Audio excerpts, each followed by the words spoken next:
Vou colocar para começar aqui.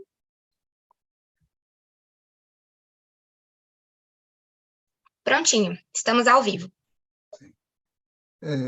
Bom dia para os que nos acompanham ao vivo pelas redes da Comissão Brasileira de Justiça e Paz, para esse programa de número 96, programa Despertar com Justiça e Paz.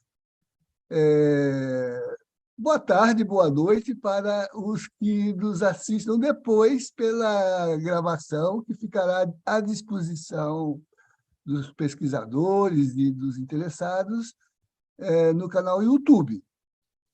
Queria cumprimentar a professora N.A. de Stutz e Almeida, professora da Universidade de Brasília, da Faculdade de Direito, e atualmente presidente da Comissão de Anistia do Ministério de Direitos Humanos e Cidadania.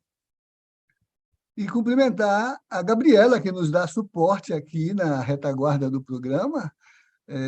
Sem ela não seria possível estarmos suspensos no ar aqui, né? E avisar, né, que hoje, excepcionalmente, o programa está começando um pouco mais tarde para nos ajustarmos à agenda da presidenta da comissão, oportunidade que não poderíamos negligenciar, mas, na sequência, ele voltará ao seu horário normal, das 8 da manhã, já que é um programa que se chama Despertar, com Justiça e Paz, né? Então, já anunciei a presença da convidada, que nessa semana está muito mobilizada por uma série de atividades, inclusive ontem reinstalou de forma solene, com pauta de julgamentos, a Comissão de Anistia para desenvolver sua agenda de análise de processos que fazem parte do seu mistério, né?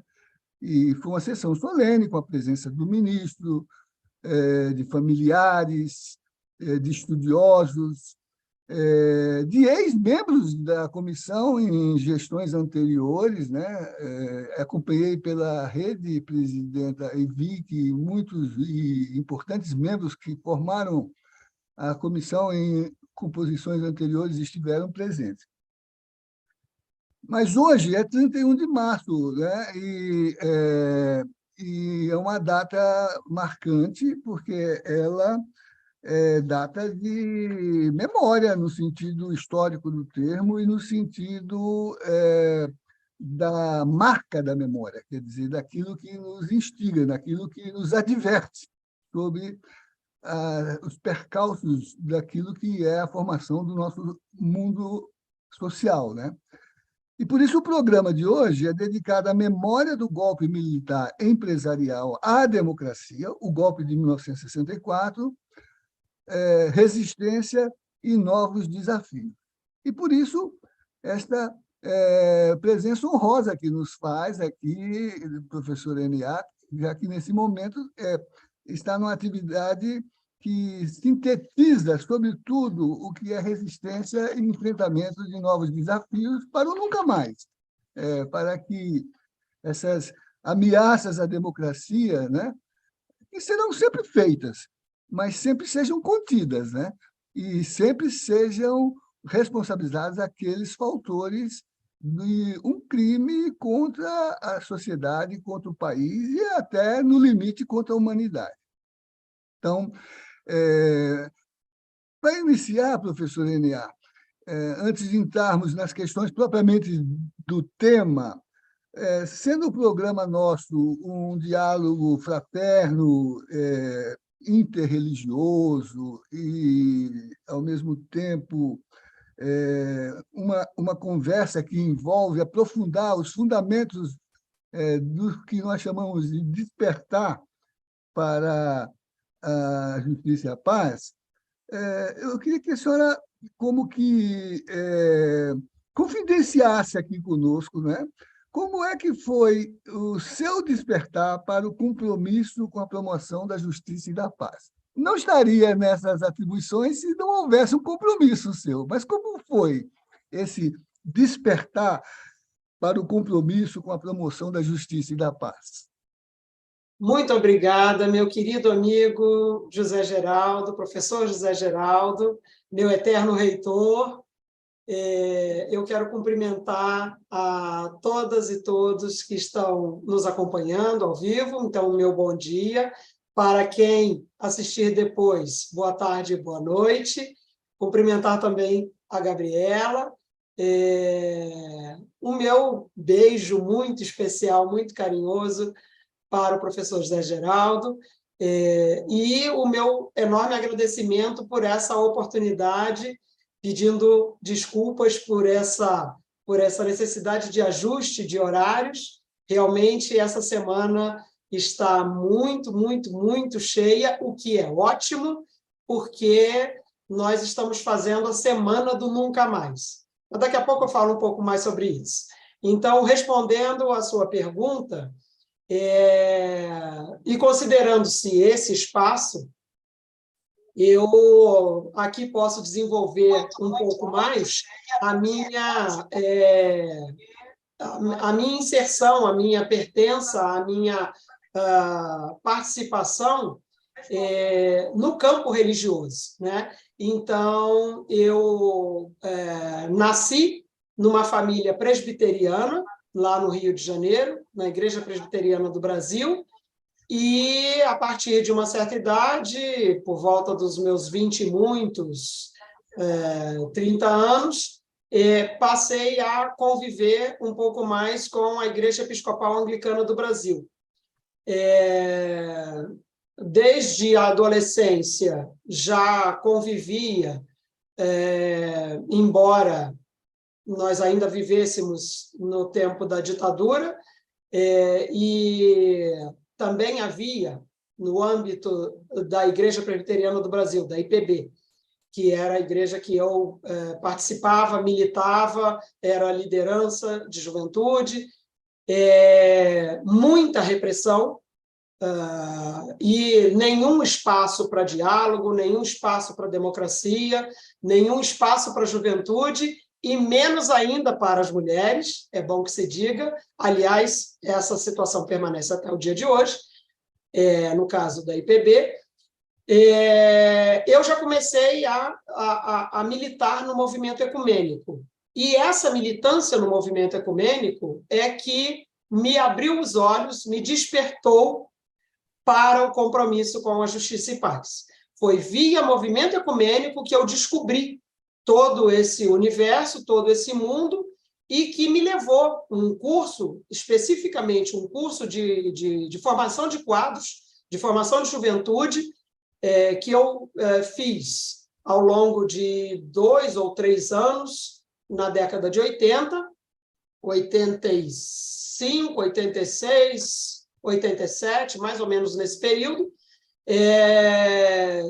que me levaram a refletir. Primeiro me apresentaram, e aí me levaram a refletir sobre esse compromisso de justiça e paz. Eu lembro especificamente de 2 encontros, se é que eu posso contar aqui esses detalhes, não sei se como é que estamos de tempo, se eu posso contar esses episódios. Temos tempo, sim. Então, vou contar 2 episódios desse curso. O significado da vida está nos detalhes. Não, e é muito, muito, muito interessante, e é o tipo da informação que não faz muito sentido para outro público que não esse nosso, né? Por exemplo, da Comissão de Justiça e Paz, porque tem a ver com toda essa vivência eclesiástica. Então, não é ainda mais nos dias de hoje, não é uma informação que eu possa repassar sem a necessária contextualização para quem não tem essa vivência, né? Mas aqui eu acredito que eu não preciso fazer nenhuma contextualização, porque as pessoas vão compreender perfeitamente o sentido dessa informação que eu vou compartilhar. Um dos palestrantes, digamos assim, um dos formadores de um dos módulos que eu fiz nesse curso de formação de juventude foi o teólogo Júlio de Santana. Ele é uruguaio, agora ele vive já há alguns anos, ele vive em Genebra, já está bastante idoso, mas ele, naquela altura, ele vivia em São Paulo, e ele foi vítima de perseguição política lá quando teve a ditadura no Uruguai, e foi torturado, enfim, tem até um problema de audição, e ele deu um curso para a gente sobre o livro de Mateus, sobre o Evangelho de Mateus. E isso eu tinha o quê? Meus 19, 20 anos, alguma coisa assim, e nós éramos todos mais ou menos da mesma faixa etária, os participantes do curso, e eu estava fazendo faculdade ainda de Direito, lá no Rio de Janeiro, e eu lembro que a gente sabia, né, que ia ter o curso com o Júlio, ia ser sobre o Evangelho de Mateus, mas, sim, aquele tipo de juventude, naquele tipo de curso, a gente achou que ele ia falar sobre o livro de Mateus, mas não significava que a gente tinha que ter na cabeça todo o Evangelho de Mateus. E a primeira coisa que ele fez no curso foi perguntar: bom, vocês trouxeram Bíblia? Aí a gente olhou um para a cara do outro: isso aqui não é um curso de formação, é para traduzir Bíblia? Como assim? Aí ele falou: ué, como é que vocês querem fazer um curso de formação a partir do Evangelho de Mateus sem a Bíblia? E vocês têm na cabeça todo o Evangelho de Mateus? Não. Então, a gente vai dar um intervalo de 2 horas e vocês têm 2 horas para ler todo o Evangelho de Mateus. Aí ficou aquela situação assim, primeiro a gente achou que era brincadeira, depois a gente percebeu que era sério e todo mundo parou e foi ler. E aí foi uma das coisas mais ricas, uma das aulas, assim, ao longo de 3 dias, ensinamentos mais completos que eu recebi.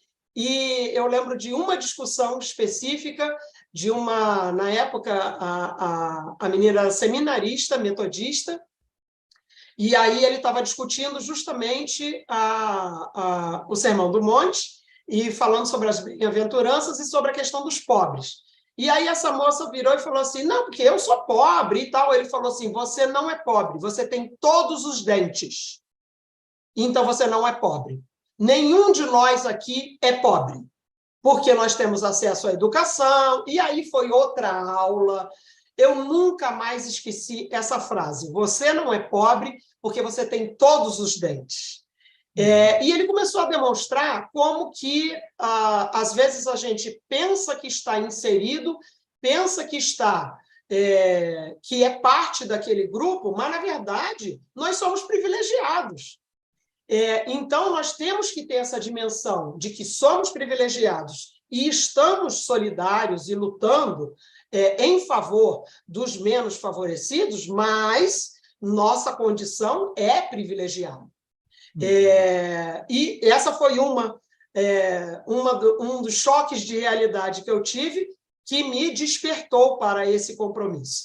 E o outro foi o encontro, foi quando eu conheci o Anivaldo Padilha, que é pai do ministro Alexandre Padilha. Ele foi preso, barbaramente torturado. Ele só conheceu o Alexandre quando o Alexandre tinha 9 anos de idade, quando ele pôde voltar depois da lei de anistia de 79, porque ele estava exilado. E ele veio justamente para falar sobre ditadura. Eu acho que foi a primeira vez que eu tive contato com essas informações. O que foi a ditadura, o que era tortura, porque até então eu sequer sabia que isso tinha existido no Brasil. Então, esses 2 momentos desse curso, que aconteceram em anos distintos, inclusive. Bom, teve também o curso do Rubem Alves, mas aí, se eu for falar sobre isso, vai demorar demais. mas esses dois me despertaram para o compromisso de justiça e paz. Com certeza, é um compromisso que ficou marcado na sua mentalidade, né? Basta ver sua história acadêmica. A senhora dirige na UNB um grupo de pesquisa que trabalha o tema da memória e da verdade, né? Da justiça de transição, e também na sua vocação anglicana. Eu sei outro detalhe, que em época próxima participou como representante da sua confissão no grupo que construiu o tema da campanha da fraternidade ecumênico, né? Em que a Igreja Anglicana teve a professora Eliana na representação. Mas, voltando ao nosso tema, porque já temos um bom público nos acompanhando, o Laudelino Augusto, o Daniel Seidel, gente do Brasil todo, viu? Já nos acompanhando. Daqui a pouco eu farei algumas referências, mas há pouco mencionou que essa semana, na qual instalou oficialmente e publicamente a Comissão de Anistia, se integrou na Semana do Nunca Mais, né? O Nunca Mais remonta ao tema que nos reúne aqui: memória do golpe militar empresarial. Aqui os organizadores botaram o IFE, militar empresarial. Mencionou que, quando era jovenzinha, lá no começo, não tinha muita ideia do que estava acontecendo.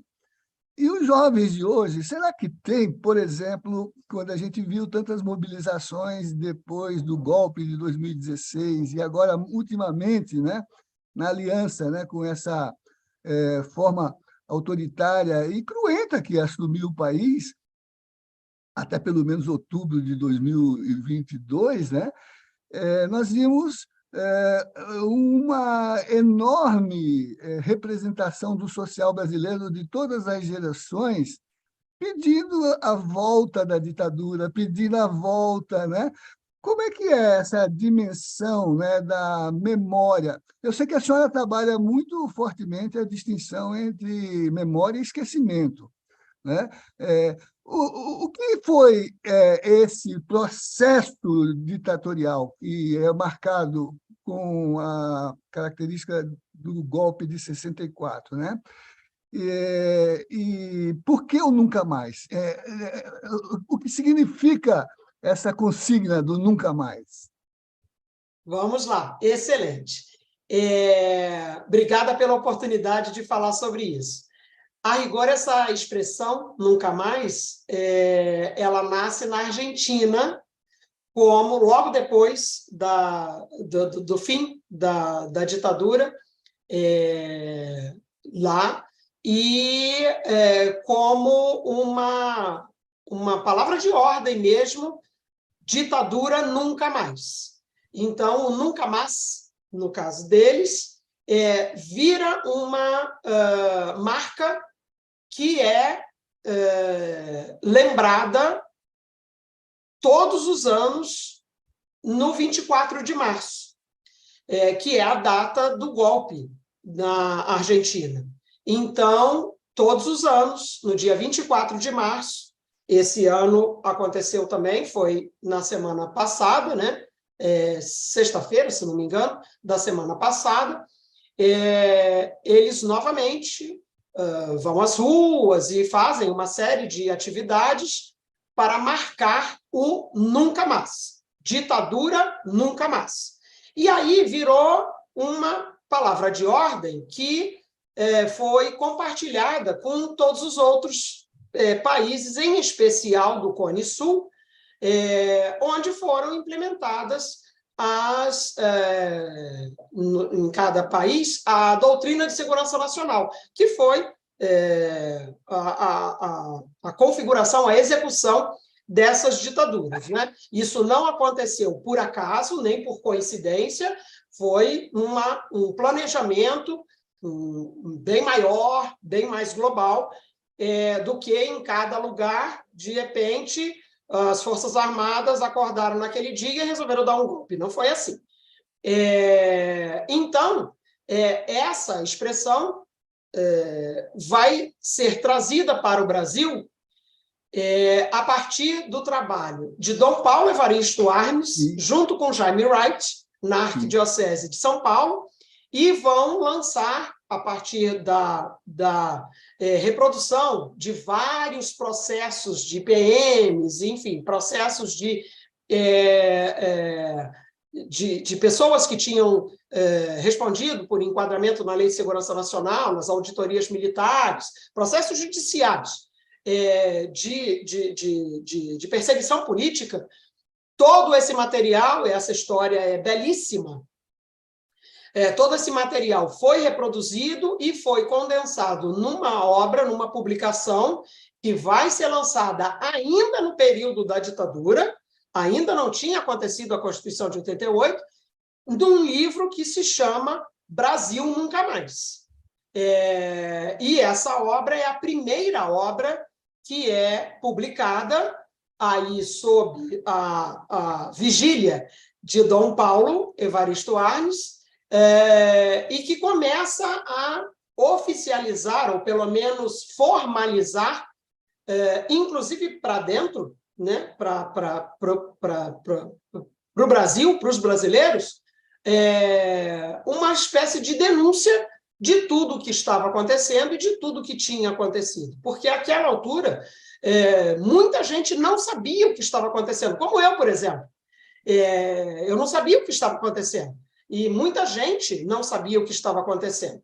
E muitas vezes, no exterior, já havia, por conta do trabalho dos exilados e outras articulações, partidos políticos, ainda que na clandestinidade, já tinham contato com organizações internacionais e, enfim, várias articulações, e no exterior se sabia do que estava acontecendo, ou já tinha denúncias, e aqui dentro não. Então, a primeira grande movimentação vai sair justamente da Arquidiocese de São Paulo com essa publicação dessa obra Brasil Nunca Mais. Essa expressão ela acaba meio que sendo deixada de lado por uma série de razões, e ela não é utilizada no Brasil em outros momentos. E aí a gente tem essa questão de memória e esquecimento, e o que eu tenho publicado, tenho explicitado, tenho insistido nessa tecla, tem a ver com a lei de anistia, a lei 6683, lá de 79, que foi a lei de anistia política, porque há toda uma construção de memória, ou seja, de uma narrativa que tem sido hegemônica no Brasil, infelizmente, inclusive por setores progressistas, por setores que lutam por memória, verdade e justiça, no sentido de atribuir à Lei 6683 e decisões de tribunais superiores, incluindo aí o Supremo Tribunal Federal,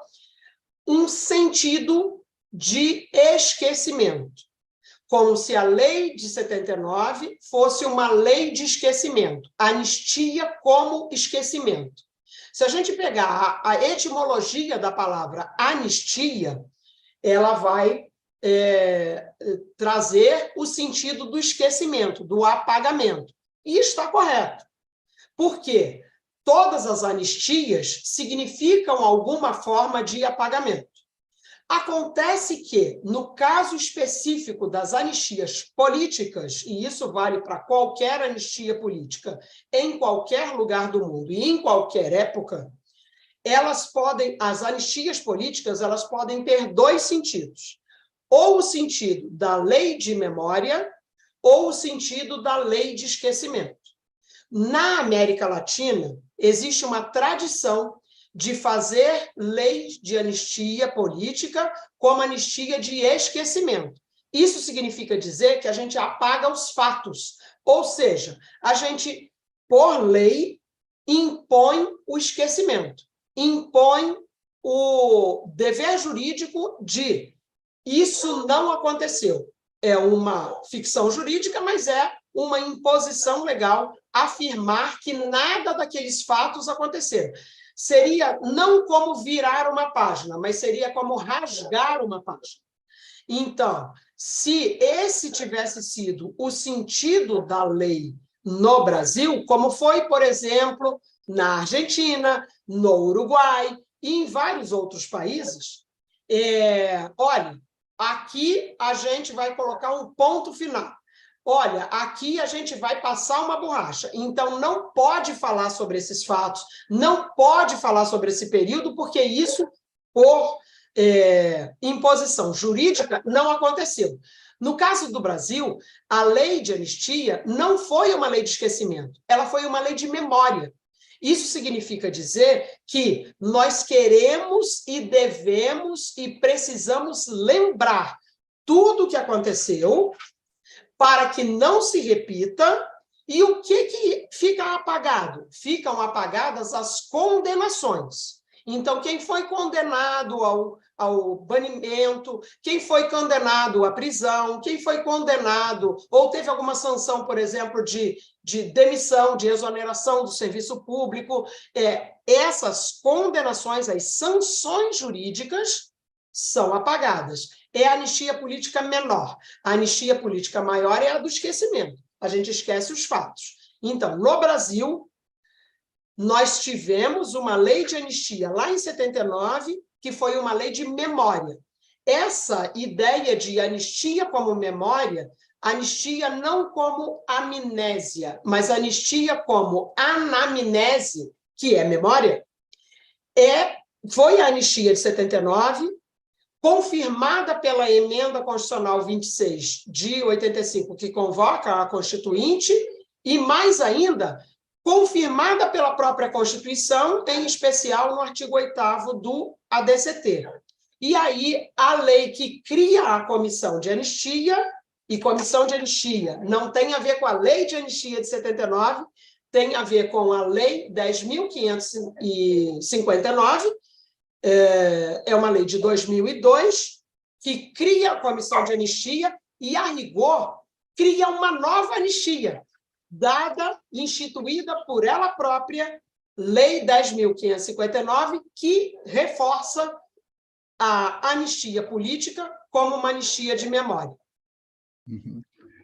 Então, professora presidenta, o chat está bem ativo, já mencionei o Daniel Seidel, está aqui também a Elise Souza, está o Francisco Botelho, que é da nossa Comissão Brasileira de Justiça e Paz, a Leonildes Ana, de Chapecó, a Narinha Gama, o Laudelino fez várias manifestações.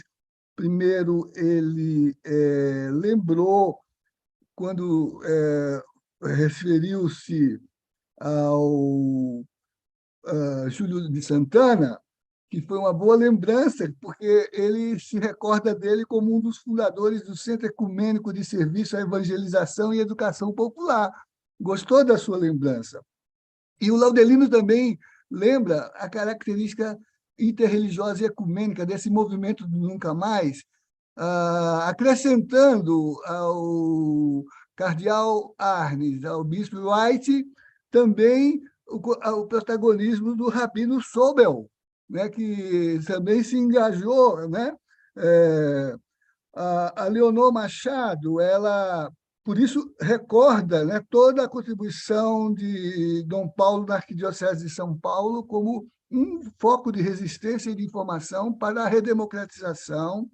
Lembra o papel que o jornal São Paulo, um dos mais censurados no Brasil, sofreu, né? Em suma, uma grande participação aqui.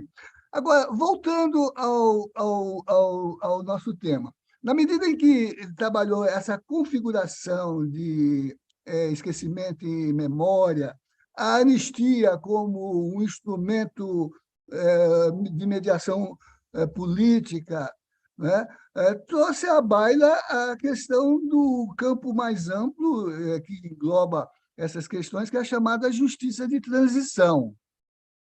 Eu acho muito importante tomar esse termo em referência atualmente, porque tem muita gente aí falando em anistia para quem agrediu o país, a democracia, a Constituição, as comunidades, no limite do genocídio, quer dizer, implicando, e quem está falando em anistia, né? Mas, por exemplo, na concepção da justiça de transição, nós temos alguns elementos que são clássicos do ponto de vista da construção conceitual. O direito à memória e à verdade, que foi a primeira parte que aludiu, a exigência educadora do político para que se reforme as instituições que permitiram a perpetração da violência. Por exemplo, quando se diz assim, ditadura empresarial militar, pessoas agiram, mas agiram acobertadas pelas instituições que integram a tortura, se fez em porões de quartéis, em porões de repartições, e financiadas pelo capital empresarial, né? Por isso que a justiça de transição fala também da necessidade de responsabilizar atos praticados nesses períodos. Responsabilizar, quer dizer, como é que a gente conjuga a questão da anistia, mesmo que se fale em esquecimento, né, com a necessidade de responsabilizar, porque alguns desses crimes continuam. Por exemplo, há corpos desaparecidos que foram sequestrados e que não foram descobertos. O crime está continuando, né? Afinal, a questão das reparações simbólicas e financeiras. Ontem, na belíssima sessão que o ministro compareceu, eu vi que a senhora se emocionou bastante no final, ao, em nome do Estado, pedir perdão àqueles que foram vítimas. É uma reparação simbólica. Também atribuir a reparação econômica, né? Que envolve não só indenizações, mas restauro de projetos de vida, né? Então, como aqui entre nós, uma antiga membra da comissão, a nossa irmã aqui consagrada, a irmã Sueli Bellato, até tem uma dissertação de mestrado sobre o perdão, né? Como é que a comissão de anistia se integra a esses pilares do que a gente chama de justiça de transição, não só pela memória, não só pelas reparações, mas dois planos que eu queria que a senhora refletisse com essa comunidade que nos acompanha. O que significa reformar as instituições, reeducar a democracia, e o que significa responsabilizar atos praticados no período em que a anistia abrange. Muito obrigada pela oportunidade. Eu vou começar só fazendo uma rapidíssima alusão a essa palavra de ordem que, desde o ano passado, final do ano passado, nós começamos a entoar com muita força, que é o sem anistia. O que significa esse sem anistia? Significa sem impunidade. Então, é a mesma coisa. Nós estamos falando a mesma linguagem. É anistia de memória. Essa anistia que foi... alguém teve essa ideia e não foi levada adiante, porque não houve nenhuma legislação, nenhuma proposta legislativa no final do governo passado, no sentido de uma lei que auto-anistiasse todos esses crimes, beirando o genocídio.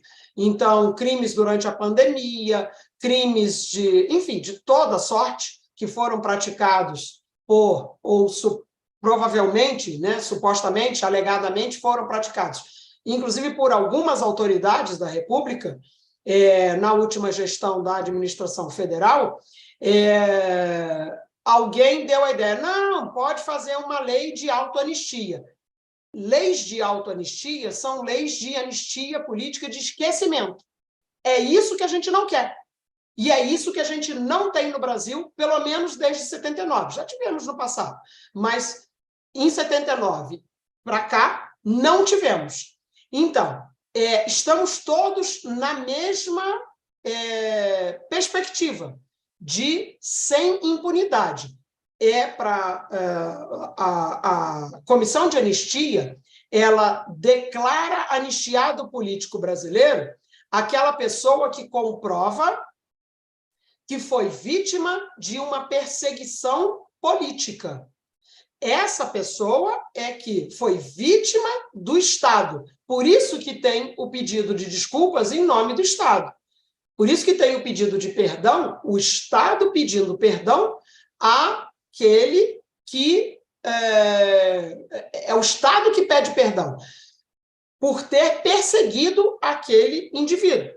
Então, é uma garantia de não repetição que a Comissão de Anistia, como órgão de Estado, faz, e por isso é um momento mais emocionante, mais solene de todas as sessões da Comissão de Anistia, que voltou a acontecer ontem na forma da lei, porque é uma garantia para toda a sociedade brasileira, que nunca mais aconteça e, para que não se esqueça, para que nunca mais aconteça.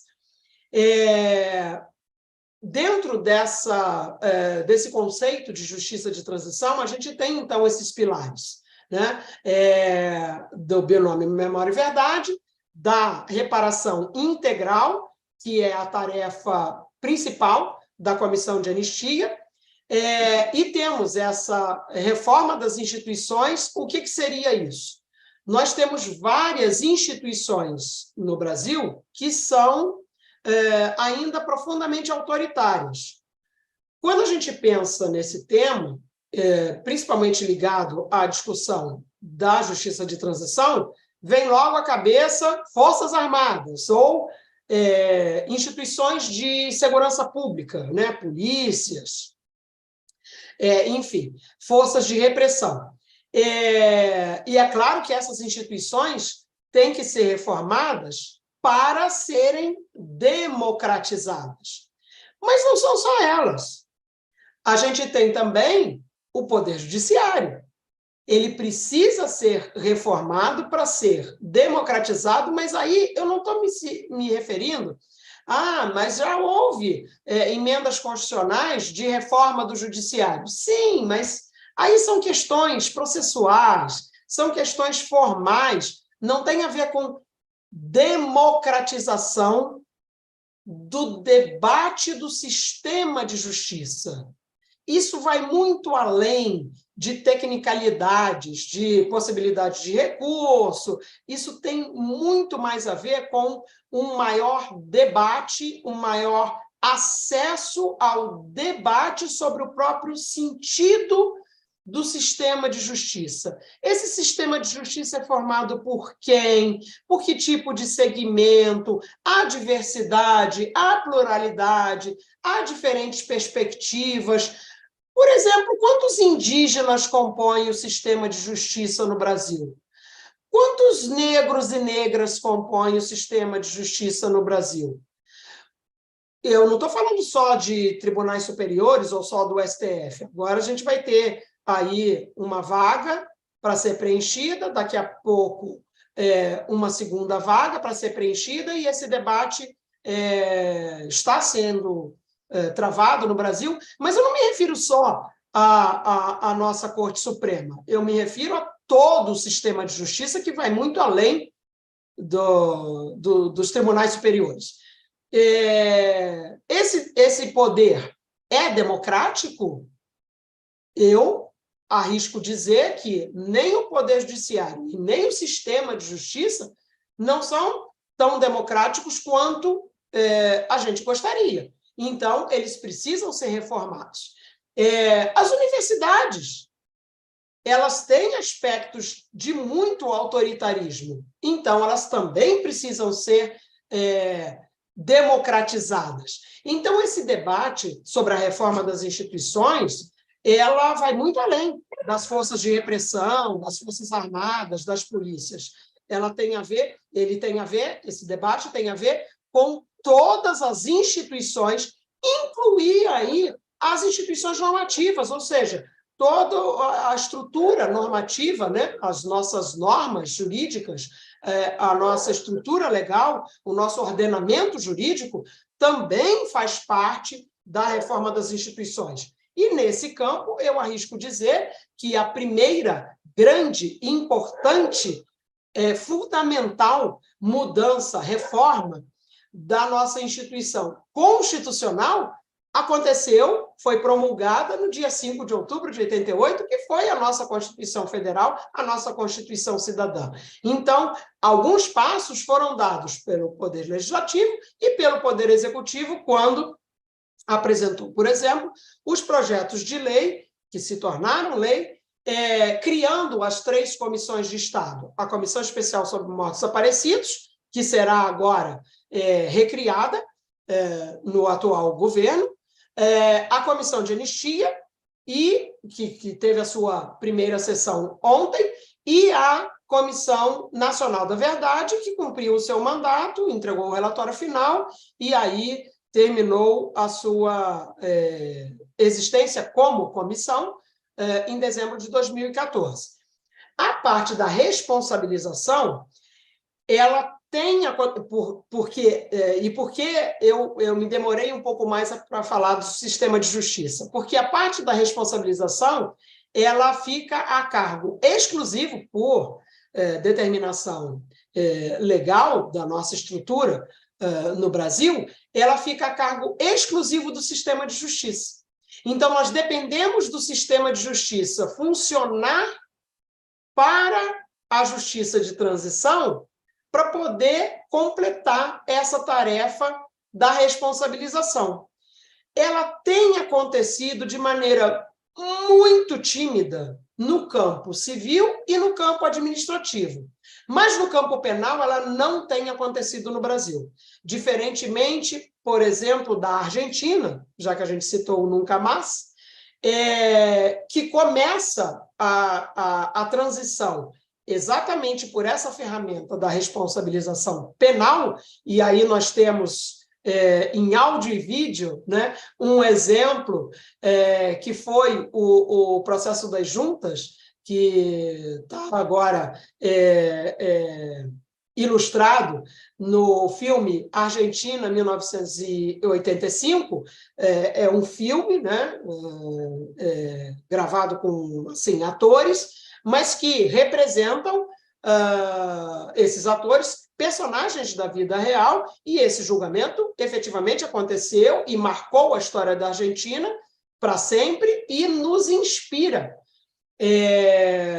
a fazer o mesmo, que são as responsabilizações individualizadas daqueles que violaram direitos humanos durante o período da ditadura. Essa responsabilização penal é possível no Brasil? Sim. Resposta, sim. Sem dúvida nenhuma, sim. Tanto é que o Ministério Público Federal já tem apresentado algumas dezenas de denúncias. Mas o Poder Judiciário, ou seja, os magistrados federais, recebem aquelas denúncias e não dão prosseguimento. Pelo menos até hoje, ainda não se completou nenhuma ação penal de responsabilização de nenhum torturador, de nenhum violador de direitos humanos no Brasil. E isso precisa mudar. Pode mudar? Pode mudar agora, hoje? Se algum magistrado receber uma denúncia dessa, ele pode dar sequência? Sim, pode dar sequência. Ele pode dar sequência, transformar, inaugurar a ação penal, receber essas denúncias e iniciar a ação penal. Pode fazer isso, tanto com base na própria denúncia apresentada, que está lastreada. E essas petições, essas peças,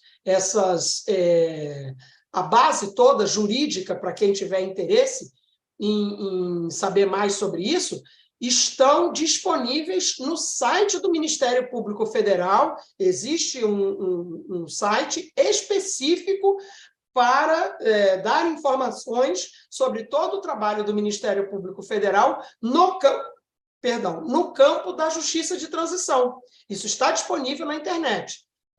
E existem todos os documentos e toda a fundamentação teórica, jurídica, histórica que lastreiam esse caminho e essa possibilidade. Então, com base em todo o direito internacional dos direitos humanos e julgamento, em especial da Corte Interamericana de Direitos Humanos, fundamentando e, inclusive, impondo como condenação ao Estado brasileiro a responsabilização penal das pessoas que cometeram violação contra direitos humanos. Outro caminho possível é esse que eu me referi anteriormente, da anistia como memória, que é a nossa lei de anistia, lá de 79, confirmada tanto pela Emenda Constitucional de 26, quanto pela Constituição de 88, e desta forma, com este raciocínio construído no voto do relator ministro Eros Grau, na famosa Ação de Descumprimento de Preceito Fundamental, ADPF 153, que foi a ADPF que julgou se a lei de 79, a lei de anistia, estava ou não em vigor no Brasil, tinha sido ou não recepcionada pela Constituição de 88. E a resposta do Supremo foi: sim, a lei de anistia está em vigor, sim, a lei de anistia foi recepcionada pela Constituição de 88, até porque existe toda uma lógica jurídica de fundamentação de poder constituinte dessa Constituição de 88, que começa com a lei de anistia. É uma construção bastante questionável, para dizer o mínimo, do ponto de vista jurídico, técnico, jurídico, constitucional, mas que está presente no voto do ministro Eros Grau. Então, se é assim, ótimo, porque, inclusive, a ministra Carmen Lúcia, que votou acompanhando o relator, ministro Eros Grau, um dos trechos do voto dela, nessa DPF 153, ela escreve explicitamente que, diferentemente de outros países latino-americanos, no Brasil, a anistia é memória, não é esquecimento. A gente aqui quer saber quem fez o quê, quando, onde, como. Então, o próprio Supremo reafirma a memória na lei de anistia. E se é memória, a gente não pode esquecer. E se a gente não pode esquecer, a gente não pode esquecer os fatos. E se a gente não esquece os fatos são: houve prática de tortura no Brasil. Houve violações de direitos humanos. Esse é o fato. Qual é a autoria? Então o Ministério Público identificou aqui, neste fato, uma autoria. Eu tenho o crime e eu tenho o autor. Esse autor está vivo? Tá. Então eu vou denunciá-lo. Aí eu afasto prescrição e afasto qualquer debate sobre retroatividade de lei penal e tal, com base no compromisso brasileiro, nos tratados internacionais, em especial na Convenção Americana, que é o Pacto de São José da Costa Rica, e que rege o sistema regional de direitos humanos, de proteção de direitos humanos, que é o acordo, né, de direitos humanos que nós temos aqui no continente americano, e que aí vai dar origem à Comissão Interamericana de Direitos Humanos e, futuramente, a Corte Interamericana de Direitos Humanos, e que julga os estados-parte, entre os quais o Brasil, quando descumprem cláusulas desse tratado. É o chamado controle de convencionalidade, que é o papel desse tribunal internacional, que é a Corte Interamericana de Direitos Humanos.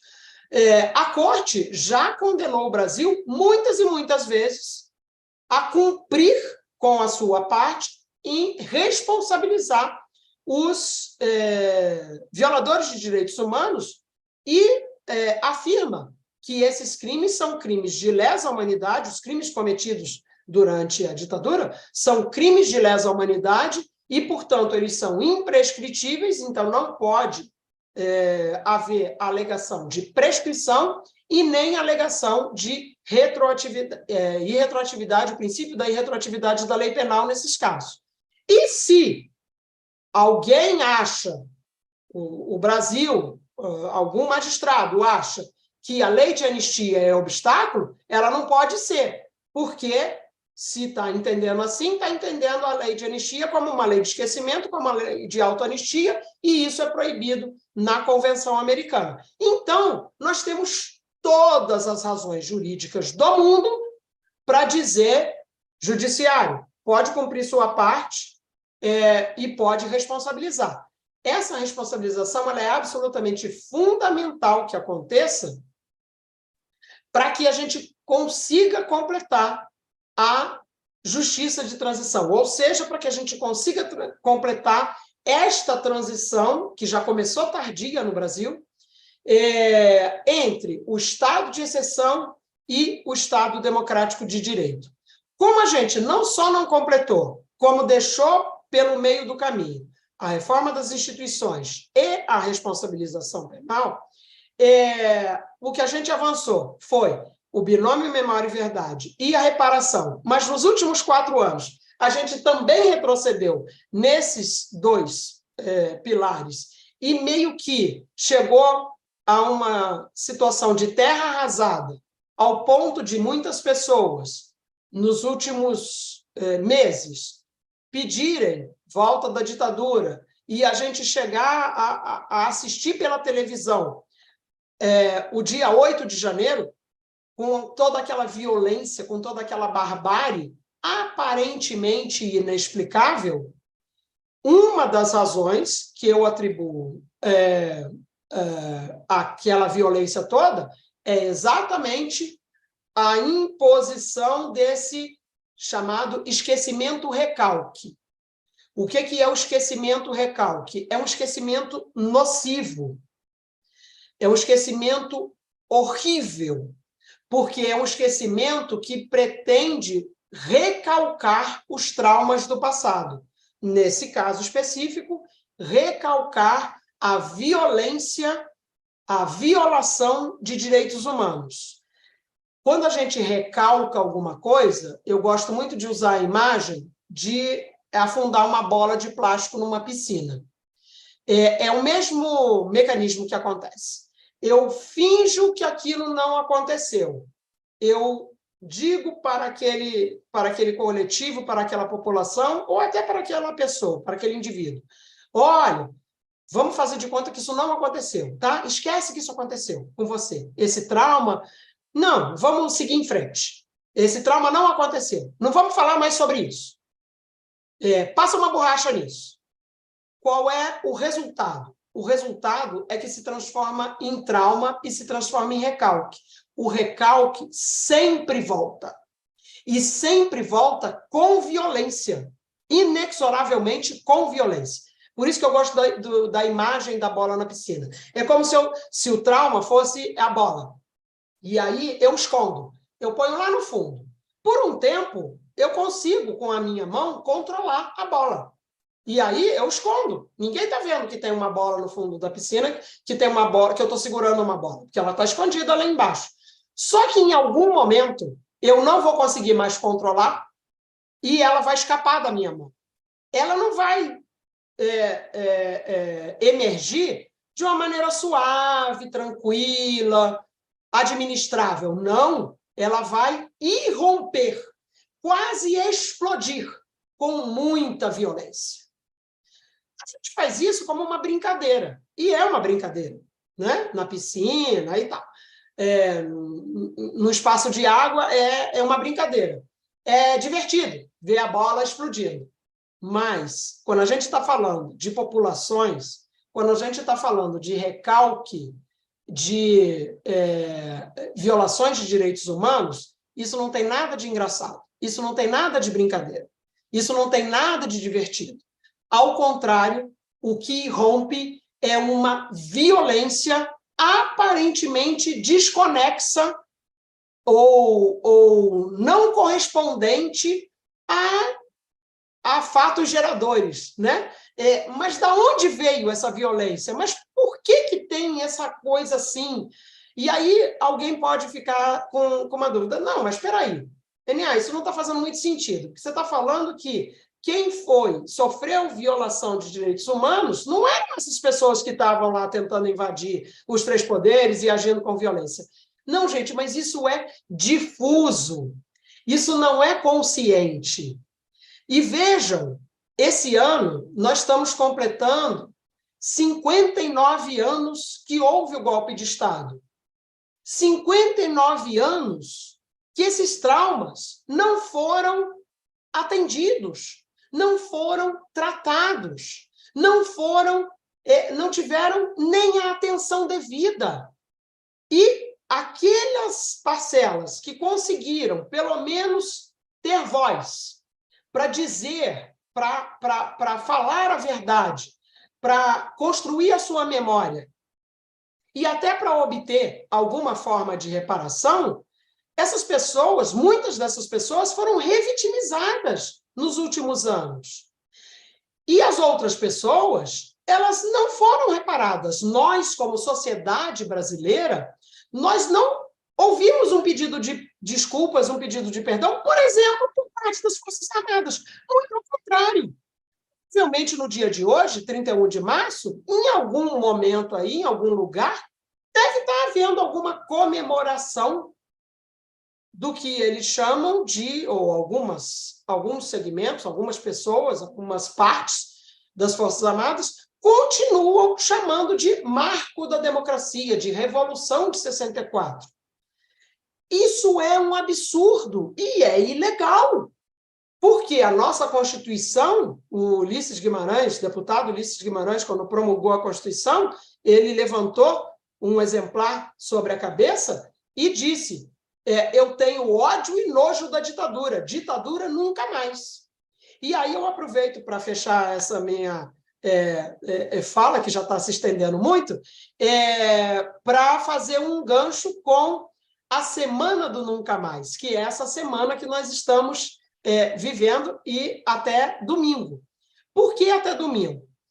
Porque domingo vai haver a Marcha do Silêncio em São Paulo, aliás, em vários lugares do Brasil, que é um ato que tem se repetido nos últimos anos, justamente para marcar o nunca mais.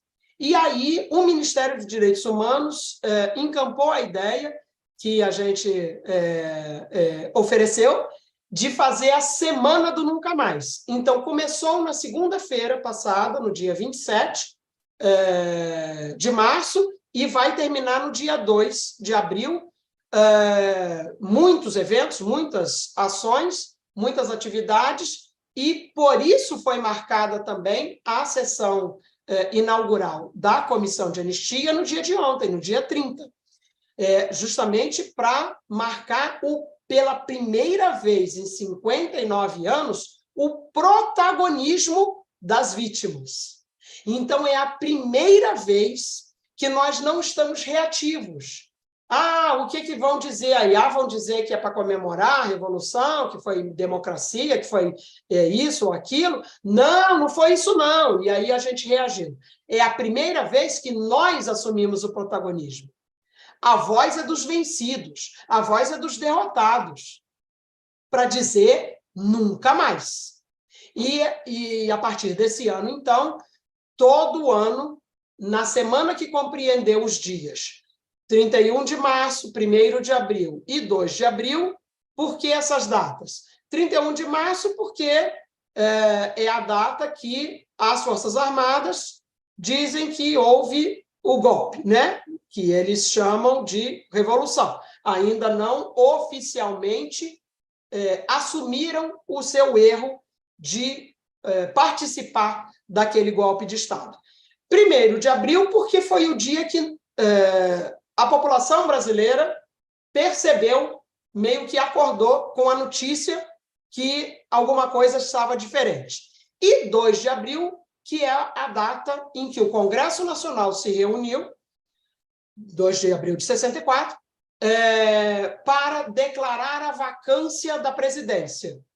Isso aconteceu numa sessão solene, e foi quando, juridicamente e politicamente, o presidente João Goulart, presidente eleito, porque ele tinha sido eleito vice-presidente, na época a eleição era separada, a gente votava para presidente e votava para vice-presidente, então, com a renúncia do Jânio Quadros, o vice-presidente assumiu a presidência, então ele foi eleito para ocupar aquela função, ele foi deposto por essa declaração de vacância que foi feita pelo Congresso Nacional, e aí viabilizou juridicamente a posse do terceiro na linha sucessória, que era o presidente da Câmara, o deputado Ranieri Mazzilli, e logo depois, poucos dias depois, o Ranieri Mazzilli empossou a junta militar na presidência da República. E aí se sucederam os anos de regime militar e de ditadura, com todas as atrocidades que a gente sabe. Então, essas 3 datas são 3 datas significativas para nós no Brasil. Nós não temos uma data só, por exemplo, nós não temos só um 24 de março. Nós temos o 31 de março, o 1º de abril e o 2 de abril. Todos os anos, a partir de agora, essa é a convocação, né? Todos os anos, a partir de agora, na semana que compreender esses 3 dias, que nós façamos atos de memória, de celebração da democracia, de celebração da vida e, principalmente, de homenagem a todos aqueles e aquelas que foram perseguidos, muitos que foram assassinados. E quando eu digo isso, eu me refiro não só àqueles que a gente sabe nome e sobrenome, que são os que têm os registros, mas também, e principalmente, a tantos milhares de brasileiros e brasileiras que, desde sempre, são invisibilizados. Como, por exemplo, populações indígenas. Nós temos um número, assim, por baixo, de 8.000 indígenas assassinados, massacrados durante o regime militar. Nós temos um número também, assim, na casa dos milhares de camponeses e camponesas vítimas da perseguição política. Se a gente for pensar nas comunidades periféricas, esse número também está na casa das dezenas dos milhares. Então, são comunidades, são coletivos inteiros que foram perseguidos, que foram assassinados e cujos nomes nós não temos, mas que precisam da nossa memória e precisam das nossas homenagens, porque são também heróis e heroínas do povo brasileiro. Então, esses momentos, essa semana, é para homenagear essas pessoas para que nunca mais isso aconteça. Desculpe por ter me estendido muito. Mas foi ótimo, porque eu caí e fiquei um tempão sem conseguir me reinstalar. Entro exatamente no momento em que finaliza o seu pensamento. E aí, já para encaminhar para o final, eu ainda queria fazer um duplo pequeno registro e depois pedir que ofereça as suas considerações finais.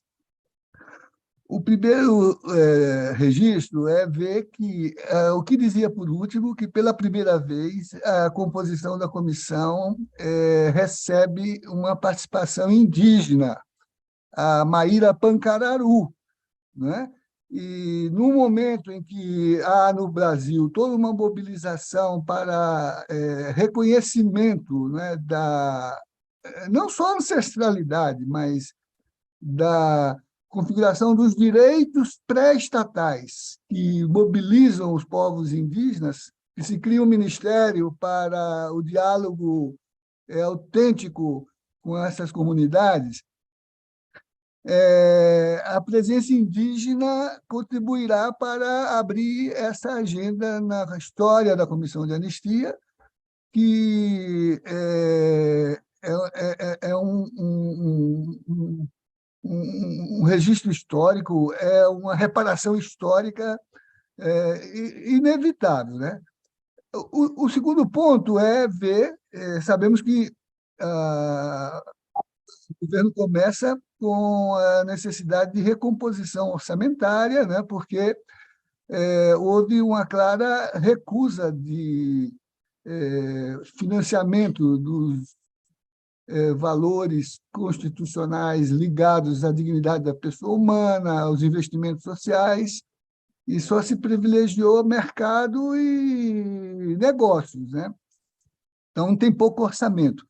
Mas, por exemplo, quais são as perspectivas da comissão na sua composição atual, presidenta NA, em relação àquilo que tinha sido uma virada única em comissões de anistia, que foi o de incorporar também uma plataforma de resgate de memória, as caravanas de anistia, as publicações que a gestão anterior quase vendeu em liquidação, o acervo, as revistas, as clínicas de reparação, quer dizer, algo notável, né?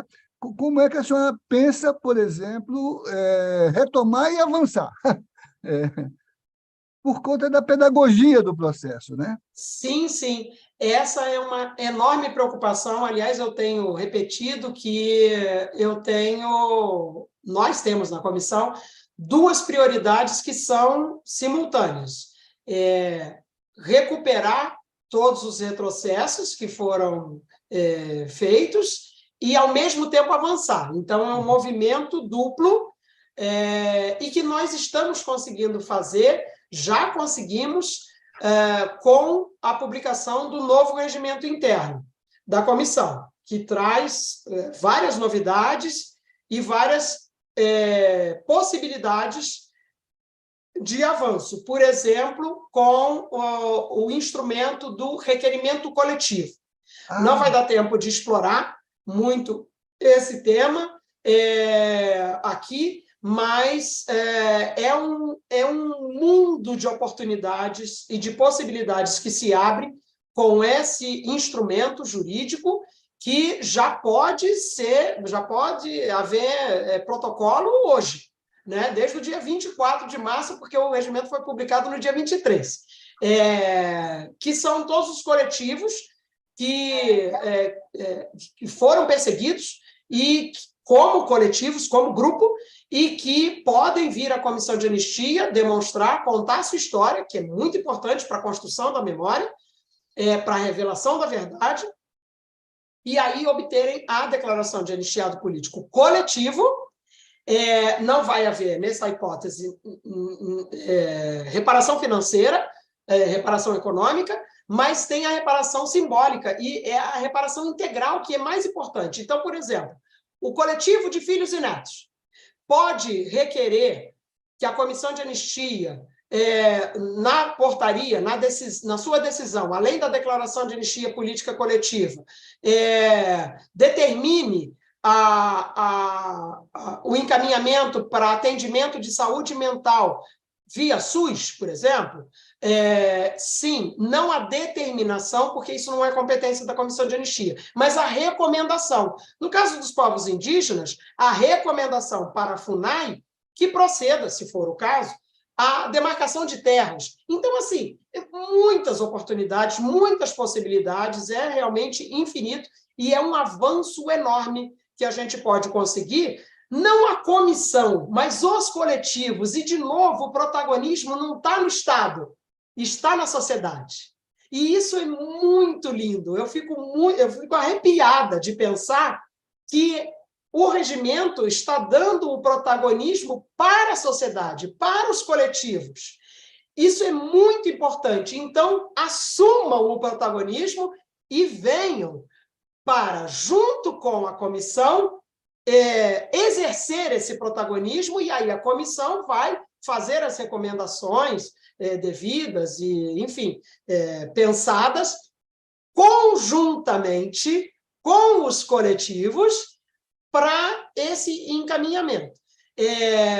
As outras possibilidades, nesse caso desses projetos, né? Então, da educação em direitos humanos, o projeto Clínicas do Testemunho, nós estamos propondo para o Ministério que não seja um projeto da Comissão de Anistia, mas seja um programa, porque aí a coisa muda de patamar, né? Seja um programa do Estado, seja transformado num programa de Estado as clínicas do testemunho, que seriam esses convênios, né? Essas parcerias, seja com clínicas de atendimento psicoterápico, seja por intermédio do próprio SUS, para lidar com os traumas da violência, tanto do passado quanto do presente. Então, todas as comunidades periféricas que sofrem violência, por exemplo, das atividades, das inserções policiais e os massacres que a gente, infelizmente, continua assistindo dia a dia nos noticiários, as populações pobres, negras, invisibilizadas no Brasil inteiro, vítimas dessa violência de Estado, vítimas da omissão do Estado ao fornecer condições mínimas dignas de habitação, de moradia, de segurança, de tudo, né? De tudo, de educação, de tudo. Então, que esses traumas possam ter algum tipo de amparo, de acolhimento, por intermédio, aí não seria um projeto da Comissão de Anistia, mas um programa do Estado brasileiro, que seria esse programa de clínicas do testemunho. Então, essa é uma proposta que está sendo ainda construída. A limitação que nós temos para o ano de 2023 é uma limitação orçamentária.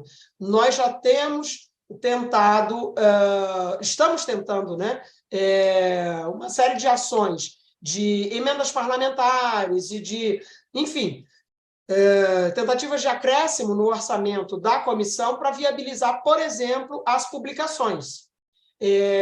Não sei se será possível, por uma questão jurídica, orçamentária, de lei, de diretrizes orçamentárias, enfim, aí isso está sendo mobilizado. Inclusive, nessa semana, nós tivemos grupos de conselheiros fazendo périplos aí pelo Congresso Nacional, em gabinetes de deputados e senadores, para tentar viabilizar um acréscimo no nosso orçamento para fazermos anistias culturais, para fazermos caravanas, para fazermos editais de projetos, tanto de publicações quanto de audiovisuais, documentários. Não sei se será possível, mas está na nossa perspectiva, principalmente a partir do ano de 2024, isso com toda certeza está no nosso horizonte, no nosso planejamento, e é, sim, uma das nossas prioridades. Desculpa que acabei me estendendo de novo.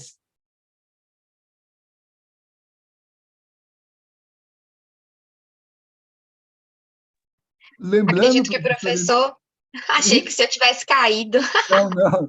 De novo não, né, Gabriela? Lembrando, né, professor Enear, que a senhora, como presidenta, e os demais membros prestam serviço público relevante e não remunerado à comissão, né? É uma atividade que doa, né, compromisso de cidadania, né? Eu perdi o som agora um instantinho, eu estou tentando recuperar aqui. Só um minutinho, que eu preciso... Vamos ver se agora eu consegui Me ouve recuperar. agora? Me ouve? Olá. Ainda não. Já já vamos fazer aqui o grito dos excluídos aqui, que não tem som. Estou com algum probleminha aqui na minha conexão. Então, outra.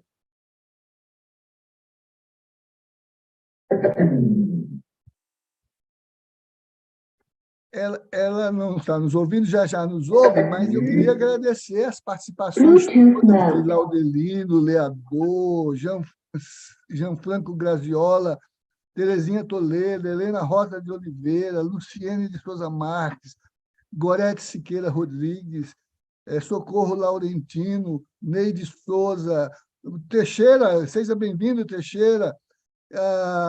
Ver a presença de membros da comissão, a Alessandra Queiroga, do MP Transforma, está acompanhando, e Laudelino elogia a CBJP, a ENA, ao programa, porque ajuda a diminuir as angústias e, mais importante, alimenta e anima a esperança. A esperança está viva e precisa ser ativada. Professor N.A., lembrando a todos, né, que o trabalho de presidenta e de membros é um serviço público relevante e não remunerado. Né? É uma doação da cidadania, né, à causa da reconstrução democrática, né? E para alimentar a disposição do nunca mais, uma sociedade fraterna como a Justiça e Paz promovem. Professora, as suas considerações finais, a sua mensagem, sobretudo aos jovens, né? Que só tem memória, não tem história, melhor, só tem história, não tem memória, porque não vivenciaram esse momento e numa conjuntura de interferências nocivas à base da mentira na política, né? As mentalidades, às vezes, são mobilizadas não necessariamente de má fé, mas por ingenuidade, né?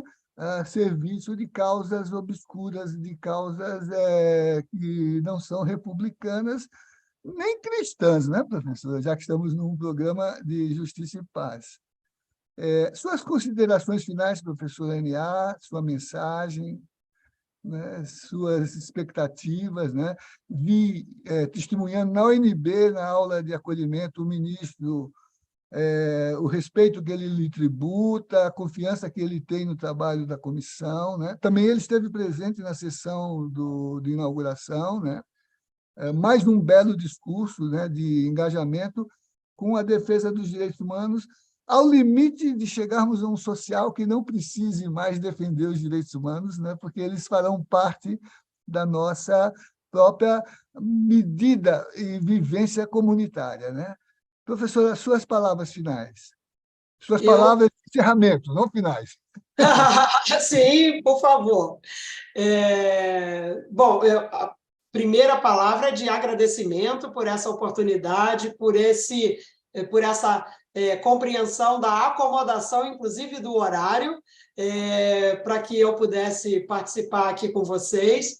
O meu enorme beijo e abraço a todas, todos e todes que estão conosco, seja agora ao vivo, ou seja em algum outro momento, na internet, e um convite.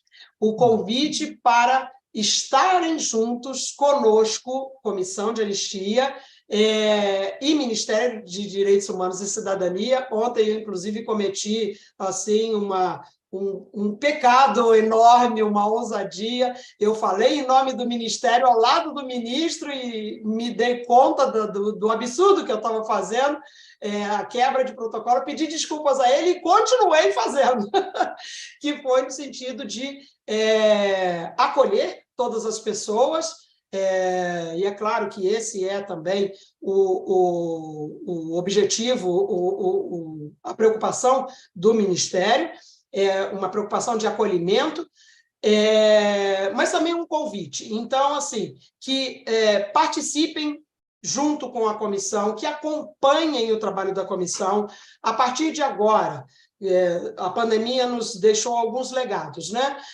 Como, por exemplo, essas possibilidades de transmissões e, enfim, plataformas e esse tipo de tecnologia. Então, todas as sessões da comissão serão transmitidas via internet, porque a gente sabe, né? Elas acontecem aqui em Brasília, e muita gente até gostaria de participar, mas, enfim, por várias razões, não tem condições. Acompanhem pelos canais de transmissão, canal do YouTube do Ministério, haverá transmissão sempre integral da atividade, das sessões de julgamento da comissão.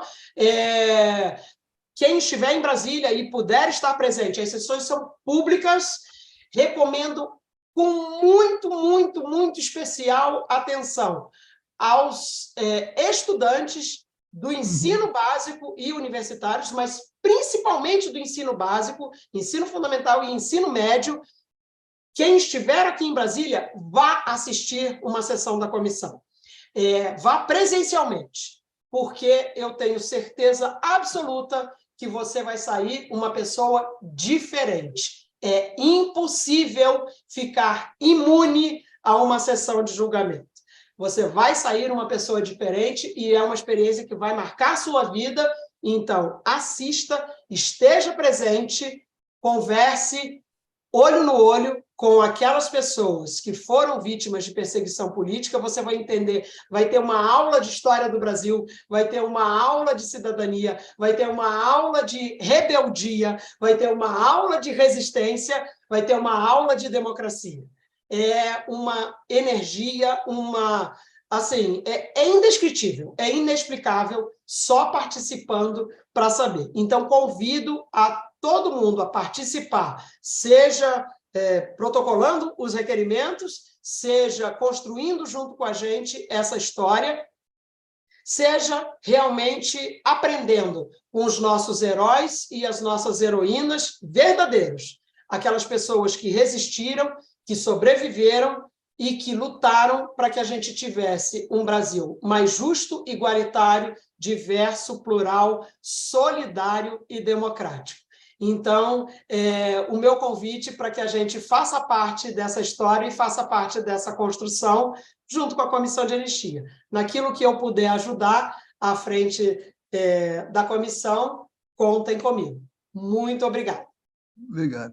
Não é ocasional que o lema da luta pela anistia tenha sido Tiradentes, um governo o condenou, a história o absolveu, né? Patrono da nação, né? Alguém que vivenciou a experiência da incriminação, mas também da reparação simbólica elevada ao patronato da nação, né? E lema da campanha de anistia. Aquilo que permitiu a democratização, a meu ver, lutar pela Constituinte, antes pela anistia, como recuperação do protagonismo legítimo dos que defenderam a democracia e foram vitimados pelo arbítrio, pela ditadura, né? E pugnar pela memória e pela verdade, porque sem esses requisitos não há democracia, né? Um Estado democrático de direito, né? E tudo isso compõe o que a gente chama de justiça de transição. Então, professor Enéa, muito obrigado pela sua participação nesse programa número 96 do Despertar com Justiça e Paz. Cumprimento a todos que nos acompanharam pelas redes, pelo YouTube, né? E imprimimos a nossa marca na memória de um acontecimento que a história registra, né? Mas que o revela também, que foi o golpe militar empresarial, atentado à democracia em 64. Muito obrigado a todos e a todas e a todes, e até no mesmo horário, de 8 horas, no próximo programa Despertar com Justiça e Paz. Obrigado, Gabriela, pelo apoio.